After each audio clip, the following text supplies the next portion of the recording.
السلام علیکم ورحمۃ اللہ وبرکاتہ۔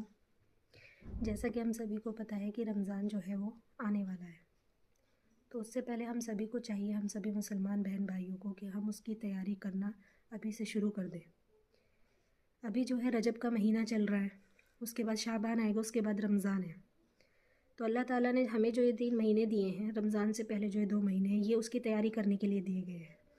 اس کی مثال کچھ یوں دی جاتی ہے کہ رجب کا مہینہ جو ہوتا ہے وہ بیج بونے کا مہینہ ہوتا ہے، اور جو شعبان کا مہینہ ہے وہ پانی ڈالنے کا مہینہ ہوتا ہے، اور جو رمضان ہے وہ فصل کاٹنے کا مہینہ ہوتا ہے۔ تو زیادہ سے زیادہ ہمیں ان 2 مہینوں میں کیا کرنا ہے؟ تلاوت کرنی ہے، قرآن پاک کی تلاوت کرنی ہے، زیادہ سے زیادہ روزے رکھنے ہیں، زیادہ سے زیادہ عبادت کرنی ہے، تہجد کی نمازیں پڑھنی ہے۔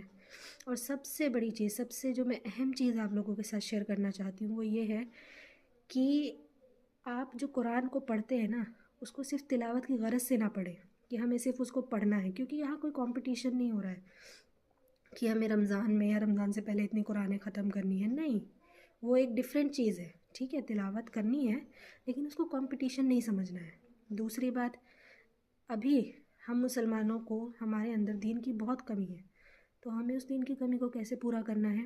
ہمیں چاہیے کہ جب بھی ہم قرآن کو پڑھیں، دیکھیے آج کل ہر ایک لینگویج میں قرآن کا ترجمہ جو ہے اویلیبل ہے۔ کسی کو انگلش آتی ہے، کسی کو ہندی آتی ہے، کسی کو اردو آتی ہے، کسی کو عربک آتی ہے، تو ہر ایک لینگویج میں جو ہے ہمارا قرآن کا ترجمہ جو ہے ماشاءاللہ سے موجود ہے۔ تو ہمیں کوشش یہ کرنی ہے کہ جب بھی ہم قرآن پڑھیں تو بامعنی با ترجمہ پڑھیں، تاکہ ہمیں سمجھ میں آئے کہ اللہ تعالیٰ نے قرآن میں ہم سے کہا کیا ہے۔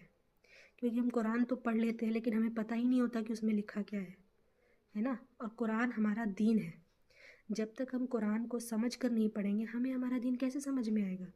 ہمارے اندر جو دین کی کمی ہے وہ اسی وجہ سے تو ہے، کیونکہ ہمیں پتہ ہی نہیں کہ ہمارے اللہ نے ہمیں کیا فرمایا ہے۔ تو اس لیے قرآن کو با ترجمہ پڑھنے کی کوشش کریں، بلکہ کوشش نہیں، یہ کرنا ہے کام۔ اس رمضان سے پہلے آپ نے کوشش کرنی ہے کہ ان 2 مہینوں میں آپ نے قرآن کو مکمل ترجمے کے ساتھ پڑھنا ہے۔ دوسری بات جو میں یہاں پر کہنا چاہتی ہوں وہ یہ کہ ایک دعا ہے، جو بھی بندہ رمضان سے پہلے اس دعا کو ایک بار پڑھ لیتا ہے تو اللہ تعالیٰ اس کو رمضان کا مہینہ ضرور نصیب فرماتے ہیں۔ تو وہ دعا ہم سبھی نے پڑھنی ہے۔ وہ دعا کیا ہے؟ اللہم بلغنا رمضان، کہ اللہ تو ہمیں رمضان تک پہنچا، مطلب ہمیں رمضان کا مہینہ نصیب فرما۔ تو یہ اب آپ لوگوں پر ذمہ داری ہے کہ اس ویڈیو کو زیادہ سے زیادہ آگے شیئر کریں تاکہ لوگ اس دعا کو پڑھ سکیں۔ اور جو میسج میں لوگوں تک پہنچانا چاہتی ہوں کہ لوگ قرآن کو بامعنی پڑھیں، با ترجمہ پڑھیں، تاکہ جو ہمارا رمضان ہے وہ بہت خوبصورتی سے گزرے۔ تو اس کو زیادہ سے زیادہ شیئر کریں۔